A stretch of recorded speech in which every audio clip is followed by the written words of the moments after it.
Hi all welcome to the class. ഈ ക്ലാസ്സിൽ നമ്മൾ ഡിസ്കസ് ചെയ്യാൻ പോകുന്നത് ബാങ്കിങ്ങിലെ പഠിക്കാനുള്ള ഇലക്ട്രോണിക് ഫണ്ട് ട്രാൻസ്ഫറിനെ കുറിച്ചാണ്. ഫസ്റ്റ് നമുക്ക് ഇലക്ട്രോണിക് ഫണ്ട് ട്രാൻസ്ഫർ എന്താണെന്ന് നോക്കാം. Electronic fund transfer is the transfer of fund from one bank account to another through electronic media. Means electronic medias use ചെയ്തുകൊണ്ട് ഒരു ബാങ്ക് അക്കൗണ്ടിൽ നിന്ന് മറ്റൊരു ബാങ്ക് അക്കൗണ്ടിലേക്ക് അല്ലെങ്കിൽ മറ്റൊരു സ്ഥലത്തേക്ക് ഫണ്ട് ട്രാൻസ്ഫർ ചെയ്യുന്നതിനെയാണ് ഇലക്ട്രോണിക് ഫണ്ട് ട്രാൻസ്ഫർ എന്ന് പറയുന്നത്. അപ്പോൾ ഓർക്കുക, ഫണ്ട് ട്രാൻസ്ഫർ ആണ്. ആ ഒരു ട്രാൻസ്ഫർ എന്ന് പറയുന്നത് നടക്കുന്നത് ഇലക്ട്രോണിക് മീഡിയാസ് യൂസ് ചെയ്തിട്ടായിരിക്കണം. In electronic fund transfer funds can be transferred without visiting the bank branch. നമ്മൾ പറഞ്ഞു ഓൾറെഡി എന്താണ്, ഇലക്ട്രോണിക് മീഡിയാസ് യൂസ് ചെയ്തിട്ടാണ് ഫണ്ട് ട്രാൻസ്ഫർ ചെയ്യുന്നത്. അതുകൊണ്ട് തന്നെ അക്കൗണ്ട് ഹോൾഡർ അയാളുടെ ബ്രാഞ്ചിൽ, ബാങ്കിൻ്റെ ബ്രാഞ്ചിൽ പോകേണ്ട ഒരു ആവശ്യമില്ല. അയാൾക്ക് ഇൻ്റർനെറ്റ് യൂസ് ചെയ്തിട്ടോ അല്ലെങ്കിൽ ഇലക്ട്രോണിക് മീഡിയാസ് യൂസ് ചെയ്തുകൊണ്ട് ഇലക്ട്രോണിക് ഫണ്ട് ട്രാൻസ്ഫർ അയാളുടെ വീട്ടിൽ നിന്ന് തന്നെ ചെയ്യാൻ കഴിയും. It includes intra bank transfers and inter bank transfers. Means intra bank ട്രാൻസ്ഫേഴ്സും ഇൻ്റർ ബാങ്ക് ട്രാൻസ്ഫേഴ്സും ഇലക്ട്രോണിക് ഫണ്ട് ട്രാൻസ്ഫറിൽ നടക്കാറുണ്ട്.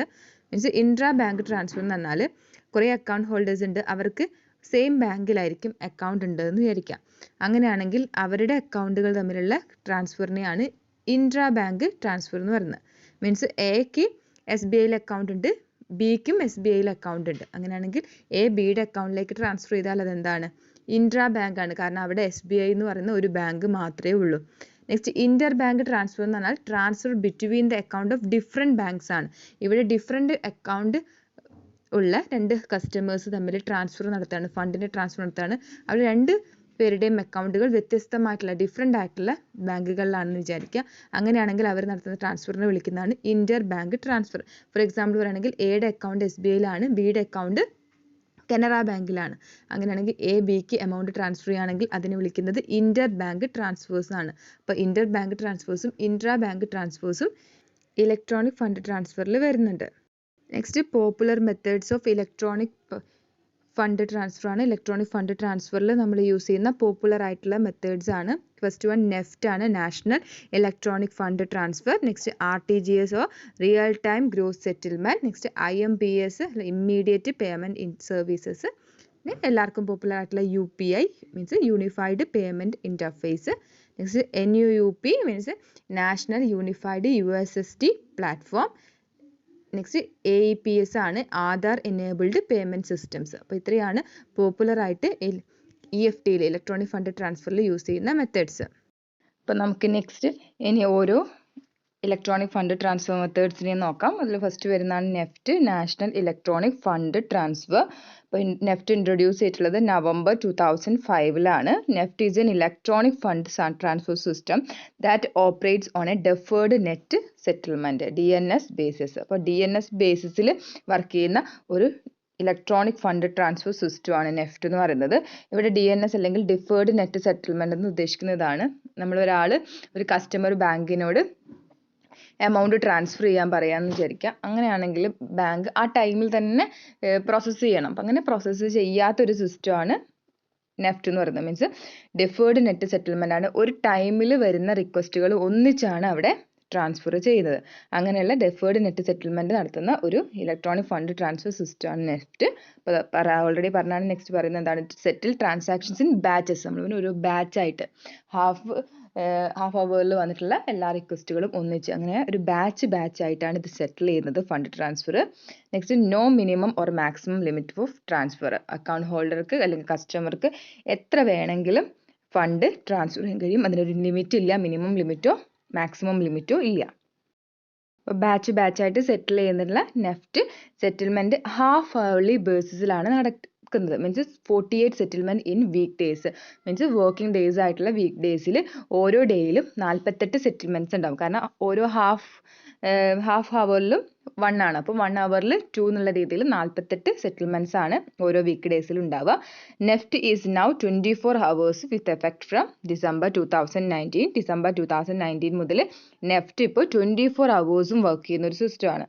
ഓൺലൈൻ നെഫ്റ്റ് മീൻസ് നമ്മൾ ഇൻ്റർനെറ്റ് ബാങ്കിങ് സൗകര്യങ്ങളൊക്കെ യൂസ് ചെയ്തിട്ട് ചെയ്യുന്ന ഓൺലൈൻ നെഫ്റ്റ് ആണെങ്കിൽ അത് ഫ്രീ ആണ് വിത്ത് എഫക്ട് ഫ്രം ജാനുവരി 2020 മുതൽ ഓൺലൈൻ നെഫ്റ്റ് കംപ്ലീറ്റ് ആയിട്ട് ഫ്രീ ആയിട്ടുണ്ട്. However NEFT through branches are subject to a small fee. ഇനി നമ്മൾ ബ്രാഞ്ചിൽ പോയിട്ട് ബാങ്കിൻ്റെ ബ്രാഞ്ചിൽ പോയിട്ടാണ് നെഫ്റ്റ് ചെയ്യുന്നത്, നെഫ്റ്റിലൂടെ പണം ട്രാൻസ്ഫർ ചെയ്യുന്നെങ്കിൽ അത് ചെറിയൊരു ചാർജ് ബാങ്ക് ഈടാക്കുന്ന കാര്യമാണ്. അപ്പോൾ ഇത്രയാണ് നെഫ്റ്റിനെ കുറിച്ച് പറയാനുള്ളത്. നെക്സ്റ്റ് വൺ RTGS ആണ്. RTGS means real time gross settlement system. അപ്പോൾ RTGSൻ്റെ പേര് പോലെ തന്നെയാണ്, റിയൽ ടൈം ആണ്. മീൻസ് ഫണ്ട് ട്രാൻസ്ഫർ റിക്വസ്റ്റ് കിട്ടുന്ന സമയത്ത് തന്നെ ട്രാൻസ്ഫറിനുള്ള പ്രൊസീജിയേഴ്സ് അല്ലെങ്കിൽ പ്രോസസ്സിങ് സ്റ്റാർട്ട് ചെയ്യുന്ന ഒരു മെത്തേഡാണ് RTGS എന്ന് പറയുന്നത്. നെഫ്റ്റ് എങ്ങനെയായിരുന്നു? ബാച്ച് വൈസ് ആണ്. ഒരു ടൈമിൽ ഹാഫ് അവറിൽ വരുന്ന എല്ലാ റിക്വസ്റ്റുകളും ഒന്നിച്ചാണ് പ്രോസസ്സ് ചെയ്യുന്നത്. പക്ഷേ RTGS ആണെങ്കിൽ റിയൽ ടൈം ആയിട്ടാണ്. അവിടെ ഡിഫേർഡ് ഗ്രോസ് സെറ്റിൽമെൻറ്റ് ഇല്ല, ഡിഫേർഡ് സെറ്റിൽമെൻറ്റ് ഗ്രോസ് സെറ്റിൽമെൻ്റ് ആണ്, ഒപ്പം തന്നെ സെറ്റിൽ ചെയ്യാം. RTGS is a fund transfer mechanism which enables transfer money on real time or individually on gross basis. Means gross ബേസിസിൽ means request കിട്ടുന്ന സമയത്ത് എത്രയാണോ എമൗണ്ടിൻ്റെ റിക്വസ്റ്റ് കിട്ടില്ല ആ ടൈമിൽ തന്നെ റിയൽ ടൈം ആയിട്ട് തന്നെ ഫണ്ട് ട്രാൻസ്ഫർ ചെയ്യുന്ന ഒരു മെക്കാനിസമാണ് RTGS എന്ന് പറയുന്നത്. ഇങ്ങനെ ഗ്രോസ് സെറ്റിൽമെൻറ്റ് നടത്തുന്നതുകൊണ്ട് തന്നെ നമുക്ക് പറയാം fastest possible money transfer system ആണ്. ഇപ്പോൾ പോസിബിൾ ആയിട്ടുള്ള സിസ്റ്റത്തിൽ ഏറ്റവും ഫാസ്റ്റസ്റ്റ് ആയിട്ടുള്ള സിസ്റ്റമാണ് RTGS എന്ന് പറയുന്നത്. Transactions are settled as soon as they are processed. Means transactions process ചെയ്യാൻ തുടങ്ങിയാൽ അപ്പോൾ തന്നെ അതിനെ സെറ്റിൽ ചെയ്യും. മീൻസ് ആ ടൈമിൽ തന്നെ റിയൽ ടൈമായിട്ട് അവിടെ പേയ്മെൻറ്റ് നടത്താൻ സാധിക്കുന്നുണ്ട്. Minimum value of transfer is 2 lakh. RTGSൽ നമുക്ക് ഫണ്ട് ട്രാൻസ്ഫർ ചെയ്യണമെങ്കിൽ മിനിമം 2 lakh എങ്കിലും ട്രാൻസ്ഫർ ചെയ്യണം. മാക്സിമം ലിമിറ്റ് 10 lakh ആണ് ഇൻഡിവിജ്വൽസിന്. പക്ഷേ കോർപ്പറേറ്റ്സ് ആണെങ്കിൽ നോ ലിമിറ്റ് ആണ്. അപ്പോൾ maximum limit 10 lakhs for individuals and no limit for corporates. Next RTGS is now available 24 hours and 7 days. Means എല്ലാ ടൈമിലും അവൈലബിൾ ആവുന്ന ഒരു സർവീസ് ആയിട്ടാണ് RTGS ഇപ്പോൾ അവൈലബിൾ ആയിട്ടുള്ളത്. With effect from December 2020. ഇങ്ങനെ ആയിട്ടുള്ളത് December 2020ലാണ്. Online RTGS is free with effect from January 2020. ഇപ്പം നെഫ്റ്റിനെ പോലെ തന്നെ January 2020 മുതൽ RTGSും ഫ്രീ ആണ്. ക്യാഷ് ഒന്നും ആവശ്യമില്ല, ചാർജുകളൊന്നും ഈടാക്കില്ല. ഓൺലൈനായിട്ടാണ് RTGS ചെയ്യുന്നതെങ്കിൽ. However RTGS through bank branches are subject to transaction fee. ഇനി RTGS നടത്തുന്നത് ബാങ്കിൻ്റെ ബ്രാഞ്ചിൽ നേരിട്ട് ചെന്നിട്ടാണെങ്കിൽ അങ്ങനെയാണെങ്കിൽ അവിടെ ഒരു ട്രാൻസാക്ഷൻ ഫീയും ഉണ്ടായിരിക്കും.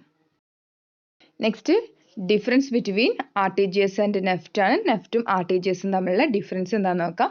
First one RTGS is based on gross settlement. നമ്മൾ ഓൾറെഡി പറഞ്ഞു ഗ്രോസ് സെറ്റിൽമെൻറ്റ് ആണ് RTGSൽ നടക്കുന്നത്. മീൻസ് ട്രാൻസാക്ഷൻ്റെ റിക്വസ്റ്റ് കിട്ടുന്ന സമയത്ത് ആ ടൈമിൽ തന്നെ സെറ്റിൽമെൻറ്റ് നടക്കും. പക്ഷേ NEFT is based on deferred net settlement. നെഫ്റ്റിൻ്റെ കേസിൽ ഡെഫേർഡ് നെറ്റ് സെറ്റിൽമെൻറ്റ് ആണ്. മീൻസ് ഒരു ടൈമിൽ കിട്ടുന്ന ഒരു ഡ്യൂറേഷനിൽ കിട്ടുന്ന എല്ലാ റിക്വസ്റ്റും ഒന്നിച്ചാണ് നെഫ്റ്റ് പ്രോസസ്സ് ചെയ്യുന്നത്. അതുകൊണ്ട് നെക്സ്റ്റ് പറയാം RTGS എന്ന് പറയുന്നത് ഫാസ്റ്റസ്റ്റ് ആണ്. ഗ്രോസ് സെറ്റിൽമെൻറ്റ് ആയതുകൊണ്ട് തന്നെ ഫാസ്റ്റസ്റ്റ് ആണ്. NEFT slower than RTGS. RTGSനേക്കാൾ സ്ലോവർ ആയിട്ടുള്ള മെത്തേഡാണ് നെഫ്റ്റ് എന്ന് പറയുന്നത്. Next complete transactions by individually. RTGS individually ഓരോ ഇൻഡിവിജ്വൽ ട്രാൻസാക്ഷൻസും ആണ് കംപ്ലീറ്റ് ചെയ്യുന്നത്. പക്ഷേ നെഫ്റ്റ് എന്ന് പറയുന്നത് എന്താണ്? Complete transactions in batches. ട്രാൻസാക്ഷൻസിൻ്റെ ബാച്ചസ് ആക്കി തിരിച്ചാണ് അവിടെ സെറ്റിൽമെൻറ്റ്സ് നടത്തുന്നത്. Next minimum amount to be remitted is 2 lakh. ഇപ്പോൾ RTGSൻ്റെ കേസിൽ മിനിമം എമൗണ്ട് ഉണ്ട്, 2 lakh ആണത്. പക്ഷേ നെഫ്റ്റിൻ്റെ കേസിൽ എന്താണ്? No minimum limit of transaction, minimum limit ഇല്ല. നെക്സ്റ്റ് RTGSൻ്റെ കേസിൽ മാക്സിമം ഉണ്ട്. മാക്സിമം ഇൻഡിവിജ്വൽസ് ആണെങ്കിൽ അല്ലെങ്കിൽ retail banking means small banking transactions ആണെങ്കിൽ അവിടെ എന്തേ ഉള്ളൂ? 10 ലക്ഷമാണ് മാക്സിമം ആയിട്ടുള്ള ലിമിറ്റ്. പക്ഷേ അങ്ങനെയുള്ള ഒരു മാക്സിമം ലിമിറ്റ് നെഫ്റ്റിൻ്റെ കേസിൽ ഇല്ല. Next RTGS settlement in real time means at the time of transfer order is processed. ഇവിടെ സെറ്റിൽമെൻറ്റ് എന്ന് പറഞ്ഞാൽ റിയൽ ടൈമിലാണ്. മീൻസ് ട്രാൻസ്ഫർ ഓർഡർ എപ്പോഴാണോ കിട്ടുന്നത് ആ ടൈമിൽ തന്നെയാണ് പ്രോസസ്സ് ചെയ്യുന്നത്. പക്ഷേ നെഫ്റ്റിൻ്റെ കേസിൽ എന്താണ്? Settlement on half hourly batches. ഓരോ ഹാഫ് അവറിലുള്ള ഓരോ ബാച്ചുകളായിട്ട് 48 സെറ്റിൽമെൻറ്റ്സ്, ഒരു ഡേയിൽ 48 സെറ്റിൽമെൻറ്റ്സ് ആയിട്ടാണ് നെഫ്റ്റ് സെറ്റിൽ ചെയ്യുന്നത്. നെക്സ്റ്റ് രണ്ടിൻ്റെയും ഒരേപോലെയുള്ളതാണ്. Available in 24 hours and 7 days. എല്ലാ സമയത്തും അവൈലബിൾ ആയിട്ടുള്ള സർവീസുകളാണ് നെഫ്റ്റും RTGSും. Next one IMPS means immediate payment service ആണ് IMPS എന്ന് പറയുന്നത്.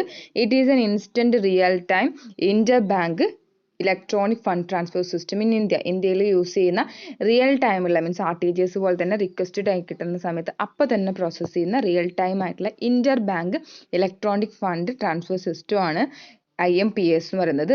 IMPS system of fund transfer works on internet banking, mobile banking and USSD services. നമുക്ക് IMPS സിസ്റ്റം ഫണ്ട് ട്രാൻസ്ഫർ നമുക്ക് ഇൻ്റർനെറ്റ് ബാങ്കിങ് വഴിയും മൊബൈൽ ബാങ്കിങ് വഴിയും അതുപോലെ തന്നെ ഇൻ്റർനെറ്റ് ഒന്നുമില്ലാതെ നോർമൽ ഫോൺ വെച്ചിട്ടുള്ള മെസ്സേജ് സർവീസുകളൊക്കെ പോലെയുള്ള സർവീസ് ആയിട്ടുള്ള USSD സർവീസസ് യൂസ് ചെയ്തിട്ടും നമുക്ക് ചെയ്യാൻ കഴിയും. IMPS is also allow customers to transfer fund by using their registered mobile number and MMID, mobile money identifier.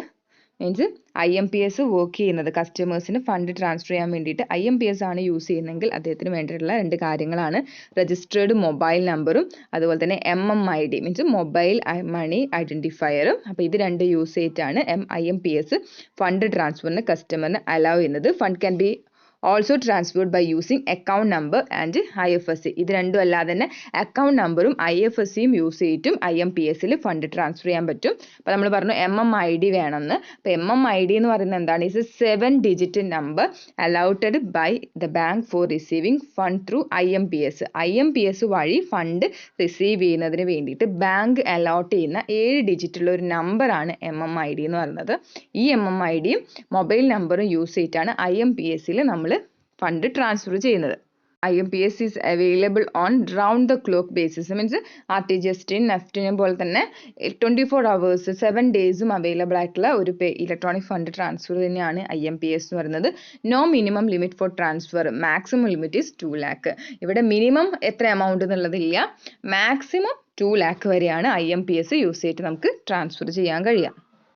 Next electronic fund transfer system ആണ് unified payment interface or UPI. UPI നമുക്ക് എല്ലാവർക്കും വളരെ common ആയിട്ടുള്ള ഒരു electronic fund transfer system ആണ്. അപ്പോൾ it is A payment system which facilitates fund transfer between 2 bank account using A mobile application. ഒരു mobile application അല്ലെങ്കിൽ UPI ആപ്ലിക്കേഷൻ യൂസ് ചെയ്തിട്ട് ഫണ്ട് ട്രാൻസ്ഫർ ചെയ്യാനുള്ള ഫെസിലിറ്റീസ് പ്രൊവൈഡ് ചെയ്യുന്ന ഒരു പേയ്മെന്റ് സിസ്റ്റം ആണ് UPI എന്ന് പറയുന്നത്. അപ്പോൾ ഇവിടെ ഒരു മൊബൈൽ ആപ്ലിക്കേഷൻ വേണം. ആ ആപ്ലിക്കേഷൻ യൂസ് ചെയ്തിട്ട് നമുക്ക് എന്ത് ചെയ്യാം, അക്കൗണ്ടിലുള്ള എമൗണ്ട് അങ്ങോട്ടും ഇങ്ങോട്ടും ട്രാൻസ്ഫർ ചെയ്യാൻ കഴിയും.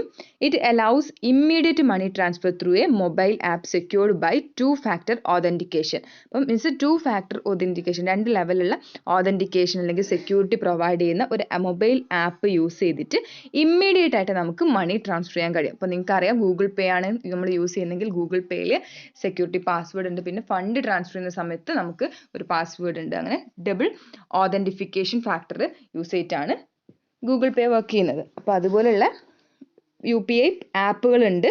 അത് അലൗ ചെയ്യുന്നത് ഇമ്മീഡിയറ്റ് പേയ്മെന്റ് ഓഫ് മണിയാണ്. അപ്പോൾ തന്നെ നമ്മൾ എപ്പോഴാണ് റിക്വസ്റ്റ് എടുക്കുന്നത് അപ്പോൾ തന്നെ എന്ത് ചെയ്യും, പേയ്മെന്റ് നടക്കും.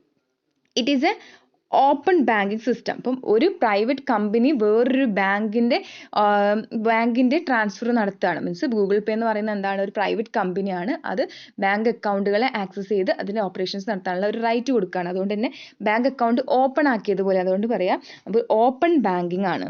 That allows access in bank account to private പാർട്ടീസിന് നമ്മുടെ ബാങ്ക് അക്കൗണ്ട് ആക്സസ് ചെയ്യാൻ വേണ്ടിയിട്ട് റൈറ്റ് കൊടുക്കുന്ന ഒരു ഓപ്പൺ ബാങ്കിങ് സിസ്റ്റമാണ് UPI എന്ന് പറയുന്നത്.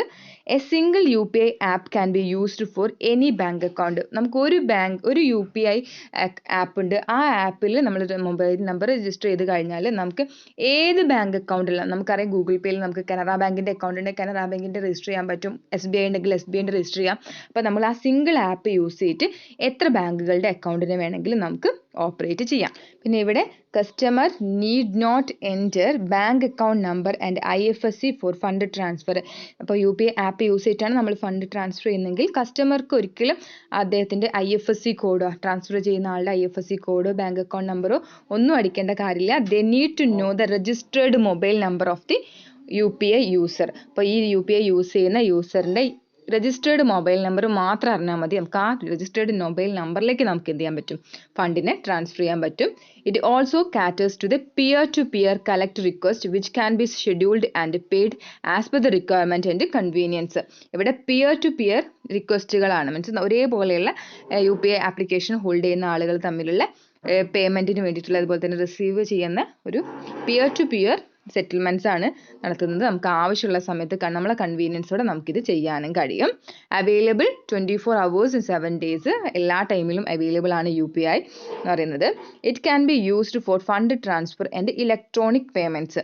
നമുക്കിത് ഫണ്ട് ട്രാൻസ്ഫർ ചെയ്യാനും അതുപോലെ തന്നെ ഇലക്ട്രോണിക് പേയ്മെൻറ്റ്സിനും വേണ്ടിയിട്ടും യൂസ് ചെയ്യാം. മീൻസ് നല്ല രീതിയിലുള്ള പേയ്മെൻറ്റ്സും നമുക്കിത് വഴി ചെയ്യാൻ കഴിയും. എക്സാമ്പിൾ UPI ആപ്ലിക്കേഷൻസിൻ്റെ എക്സാമ്പിളാണ് ഭീം, ഗൂഗിൾ പേ, ഫോൺ പേ ഇവയൊക്കെ. അപ്പോൾ ഇത്രയാണ് UPIനെ കുറിച്ച് പറയാനുള്ളത്. Next one national unified USSD platform or NUUP. അപ്പോൾ NUUPനെ കുറിച്ചാണ് പറയുന്നത്. It is a USSD based mobile banking service used to perform banking transaction without internet ഉപയോഗിക്കാതെ തന്നെ USSD ബേസ്ഡ് ആയിട്ടുള്ള മൊബൈൽ ബാങ്കിങ് സർവീസ് ആണ് NUUP എന്ന് പറയുന്നത്. അവിടെ ബാങ്കിങ് ട്രാൻസാക്ഷൻസ് ചെയ്യാം, പക്ഷെ അവിടെ ഇന്റർനെറ്റ് ആവശ്യമില്ല. മൊബൈൽ ബാങ്കിങ് സർവീസ് ആക്സസ് ചെയ്യുന്നത് USSD വഴിയാണ്. അപ്പോൾ it enables customers to access their bank account and perform fund transfer by using text messages over GSM mobile network. അപ്പോൾ നോർമൽ ആയിട്ടുള്ള ഫോൺ യൂസ് ചെയ്തിട്ട്, ടച്ച് പാഡൊന്നും ഇല്ലാത്ത നോർമൽ ആയിട്ടുള്ള ഫോൺ യൂസ് ചെയ്തിട്ട് കസ്റ്റമേഴ്സിന് അവരുടെ ബാങ്ക് അക്കൗണ്ട് ആക്സസ് ചെയ്യാനും അതിലൂടെ ഫണ്ട് ട്രാൻസ്ഫർ ഒക്കെ ചെയ്യാൻ കഴിയും ടെക്സ്റ്റ് മെസ്സേജ് യൂസ് ചെയ്തിട്ട്. അങ്ങനെ ഒരു സിസ്റ്റമാണ് NUUP എന്ന് പറയുന്നത്. Smart phone and internet is not needed. നമ്മൾ പറഞ്ഞു സാധാരണ ചെറിയ മൊബൈൽ ഫോൺ മതി, ഇവിടെ സ്മാർട്ട് ഫോണോ ഇന്റർനെറ്റോ ആവശ്യമില്ല. It can be done with a feature phone. സാധാരണ ഒരു ഫീച്ചർ ഫോൺ യൂസ് ചെയ്തിട്ട് നമുക്ക് NUUP യൂസ് ചെയ്ത് ഫണ്ട് ട്രാൻസ്ഫർ ചെയ്യാം. ഇത് മറ്റുള്ള ഇലക്ട്രോണിക് ഫണ്ട് ട്രാൻസ്ഫർ മെത്തേഡ്സിനെ പോലെ തന്നെ it is available 24 hours and 7 days. എല്ലാ ടൈമിലും ഇത് അവൈലബിൾ ആണ്. NUUP services can be availed by dialing *99# from the bank registered mobile number. നമുക്ക് NUUP സർവീസുകൾ അവൈൽ ചെയ്യണം അല്ലെങ്കിൽ റിസീവ് ചെയ്യണമെങ്കിൽ, അങ്ങനെ ആ സർവീസസ് ആക്സസ് ചെയ്യണമെങ്കിൽ നമ്മുടെ മൊബൈൽ ഫോണിൽ *99# പ്രസ് ചെയ്യുക. അങ്ങനെയാണെങ്കിൽ രജിസ്റ്റേർഡ് മൊബൈലിന് ഈ ഒരു നമ്പർ പ്രസ് ചെയ്ത് നമുക്ക് NUUP സർവീസസ് ആക്ടിവേറ്റ് ചെയ്യാൻ കഴിയും. Telecom service providers may charge A small amount. അപ്പോൾ ടെലികോം മെസ്സേജ് യൂസ് ചെയ്തിട്ടാണ് NUUP വർക്ക് ചെയ്യുന്നത്. അതുകൊണ്ട് തന്നെ അത് പ്രൊവൈഡ് ചെയ്യുന്ന service providers, telecom service providers ആയിട്ടുള്ള വോഡഫോൺ, ഐഡിയ അങ്ങനെയുള്ള ആളുകളൊക്കെ ഇതിൽ ചെറിയ ചാർജ് നമ്മൾ ഈടാക്കുന്നുണ്ട്.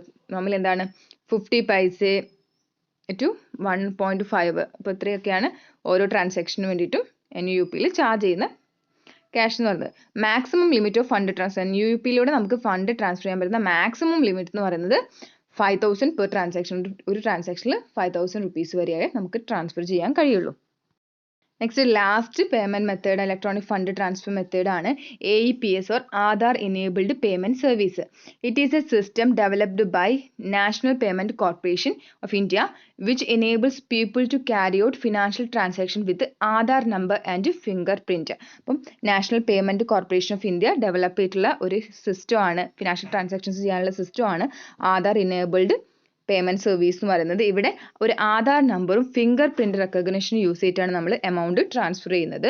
In AEPS financial transaction such as deposit, withdrawal, Aadhaar to Aadhaar fund transfer, balance enquiry, mini statements etcetera can be done in a micro ATM. അപ്പോൾ നമ്മൾ ഷോപ്പിലൊക്കെ പോകുന്ന സമയത്ത് POS മെഷീൻ ഉണ്ടാവും. അതുപോലെ തന്നെ ഒരു മൈക്രോ ATM യൂസ് ചെയ്തിട്ട് നമുക്ക് AEPSലൂടെ ഫിനാൻഷ്യൽ ട്രാൻസാക്ഷൻസ് നടത്താം. അപ്പോൾ ഫിനാൻഷ്യൽ ട്രാൻസാക്ഷൻ എന്നാൽ ജസ്റ്റ് ഫണ്ട് ട്രാൻസ്ഫർ മാത്രമല്ല, ഡെപ്പോസിറ്റ് ചെയ്യാണെങ്കിലും വിഡ്രോവൽ ആണെങ്കിലും Aadhaar to Aadhaar fund transfer ആണെങ്കിലും ബാലൻസ് എൻക്വയറി, മിനി സ്റ്റേറ്റ്മെന്റ്സ് എല്ലാ കാര്യങ്ങളും ഒരു മൈക്രോ ATM യൂസ് ചെയ്തിട്ട് ചെയ്യാം. അപ്പോൾ ഈ മൈക്രോ ATM എന്ന് പറയുന്നത് operated by a banking correspondent. ഒരു ബാങ്കിങ് കറസ്പോണ്ടന്റ് ആണ് അതിനെ ഓപ്പറേറ്റ് ചെയ്യുന്നത്. Micro ATMs are small biometric machines like card swiping machines. നമ്മൾ ഓൾറെഡി പറഞ്ഞു മൈക്രോ ATM എന്ന് ഇവിടെ ഉദ്ദേശിക്കുന്നത് സ്വൈപ്പിംഗ് മെഷീൻ പോലെയുള്ള ചെറിയ ഒരു ബയോമെട്രിക് മെഷീൻ ആണ്. To avail AEP services customer need to enter their Aadhaar number and the transaction is to be authenticated by using fingerprint. അപ്പം AEPS സർവീസ് ഈ ഒരു മൈക്രോ ATM യൂസ് ചെയ്തിട്ട് ആക്സസ് ചെയ്യണമെങ്കിൽ കസ്റ്റമേഴ്സിന് അവരുടെ ആധാർ നമ്പറും അതിൽ അടിച്ചു കൊടുക്കണം. അതുപോലെ തന്നെ ആ ഒരു ട്രാൻസാക്ഷൻ ഓതൻറ്റിക്കേറ്റ് ചെയ്യാൻ വേണ്ടിയിട്ട് അയാൾ ഫിംഗർ പ്രിന്റ് യൂസ് ചെയ്യണം. അപ്പം ഈ ഒരു സർവീസിന്റെ മെയിൻ പർപ്പസ് എന്ന് പറയുന്നത് എന്താണ്? To bring financial services at remote villages where banking facilities are not available. Banking services available അല്ലാത്ത മൈക്രോ വില്ലേജസിൽ ഇത് സർവീസുകൾ എത്തിക്കുക എന്നുള്ളതാണ് AEPSന്റെ മെയിൻ പർപ്പസ് എന്ന് പറയുന്നത്. And to bring banking services at the door step of the customer. അങ്ങനെ ബാങ്കിൽ പോകാൻ പറ്റാത്ത ആളുകൾക്ക് ഡോർ സ്റ്റെപ്പിൽ അവരുടെ വീട്ടിൽ തന്നെ ഒരു ബാങ്കിങ് സിസ്റ്റം കൊടുക്കുക എന്നുള്ളതാണ് AEPSന്റെ മെയിൻ പർപ്പസ്.